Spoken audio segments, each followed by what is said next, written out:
আসসালামু আলাইকুম। আজকে আমরা দেখব হচ্ছে HBase. First of all, what is HBase?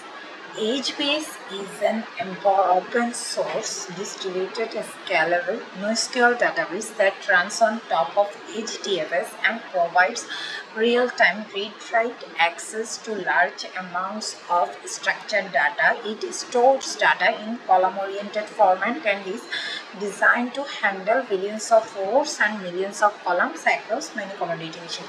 Basically, HBase হচ্ছে একটা open source এবং distributed system যেটা হচ্ছে NoSQL database ইউজ করা হয়। এটা বেসিক্যালি ইউজ করা হয় আমরা এই HDFS এর টপে real time read write access করার জন্য।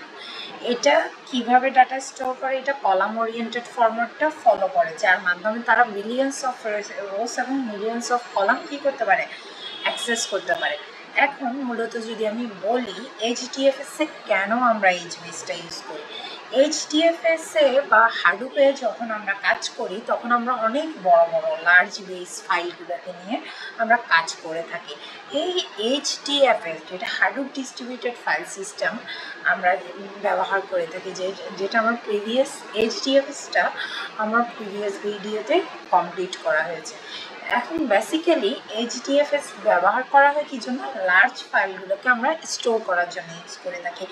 এখন বিষয় হচ্ছে এই HDFS কিন্তু লার্জ ফাইল পুরোটাকেই নিচ্ছে, পুরোটাকেই রাখছে, কিন্তু এর মধ্যে যে সিঙ্গেল ডাটাগুলো আছে সেগুলো পড়ার ক্ষেত্রে আমরা HDFSটাকে ইউজ করতে পারি না।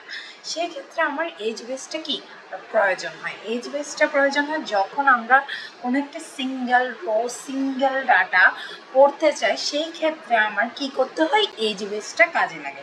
তখন HDFS এর টপে বসে HBaseটা আমার কোন এই লার্জ ফাইল থেকে এই যে রো কলাম ওয়াইজ আমাকে ডাটাগুলো কি করে দেয়, অ্যাক্সেস করে দেয়।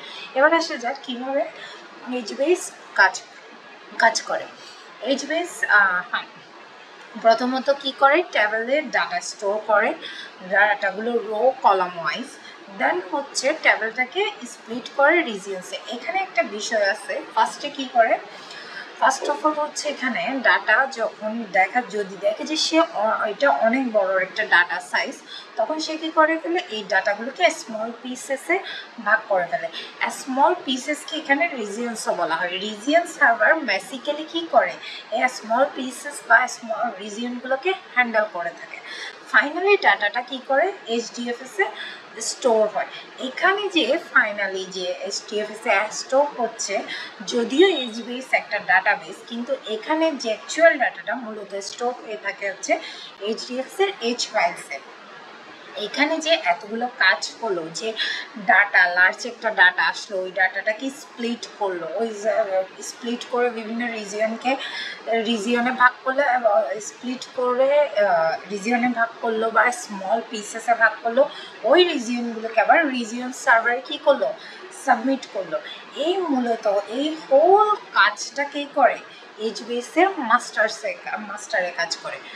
আর কি HBase মাস্টার এই যে ডাটা স্প্লিট করা, ডাটা রিজিয়ন সার্ভারকে সার্ভ করা, তারপর ডাটাটাকে স্টোর করার কাজটা করে, কিন্তু এখানে যে রিড রাইট অপারেশনটা হয়, এই কাজটা মূলত রিজিয়ন সার্ভার করে থাকে। এখন আমরা যদি রিড অপারেশনটা দেখি, যখন একটা রিড অপারেশন চালু হয় তখন ক্লায়েন্ট কি করে, রিজিয়ন সার্ভারকে নক দেয়, রিজিয়ন সার্ভার মেমোরি স্টোর এবং H ফাইলসকে নক দেয়, তারপর ডাটাটা কি করে, রিটার্ন করে কোথায়, ক্লায়েন্টের কাছে।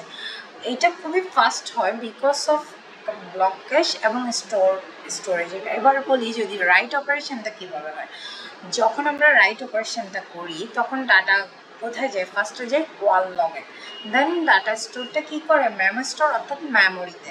যখন মেমোরি স্টোর ফুল হয় তখন কী করে, ফ্লাশ করে H ফাইলকে HDFS এ, এরই মাধ্যমে এরা কী করে, ফার্স্ট রিয়েল টাইম রাইটটা কমপ্লিট করে। কিছু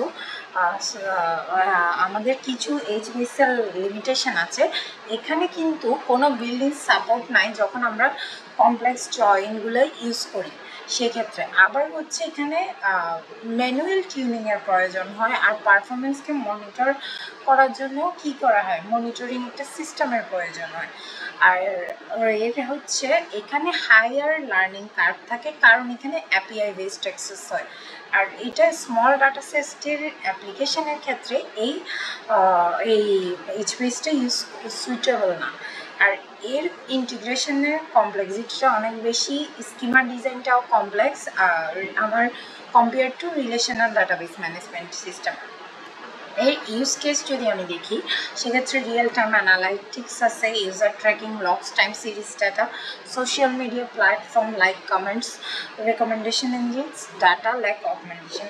ওভারঅল আমি এটা বলার পর একটা যদি আমি ইজিলি আমার এজ বেসটা মনে রাখতে চাই সেক্ষেত্রে আমি বলবো ফার্স্ট অফ অল আমার এইচডিএফএস এ যে ফাইলগুলো কাজ করে সেগুলো হচ্ছে অনেক লার্জ ফাইল।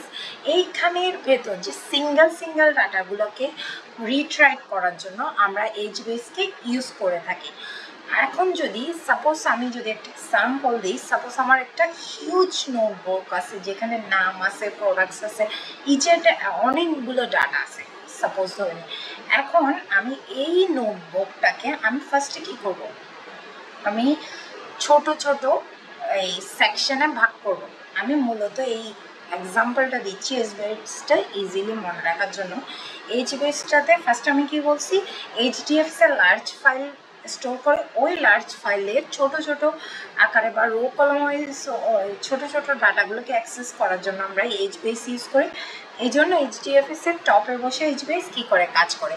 এইচবিএস মূলত আমার একটা হিউজ নোটবুক আছে, ওই নোটবুকটা আমি কি করব ফার্স্টে ছোট ছোট সেকশনে ভাগ করব, ছোট ছোট পিসগুলোকে এবার কি করব আমি আমার কিছু কিছু স্টুডেন্টকে কি করে দিলাম, দিয়ে দিলাম। আমার সাপোজ কয়েকজন স্টুডেন্ট তাদেরকে, তারা প্যারালালি কি করবে ওই নোটবুকগুলো কমপ্লিট করবে। এইভাবে মূলত আমার এইচবিএসটা কাজ করে। Thank you, that's all.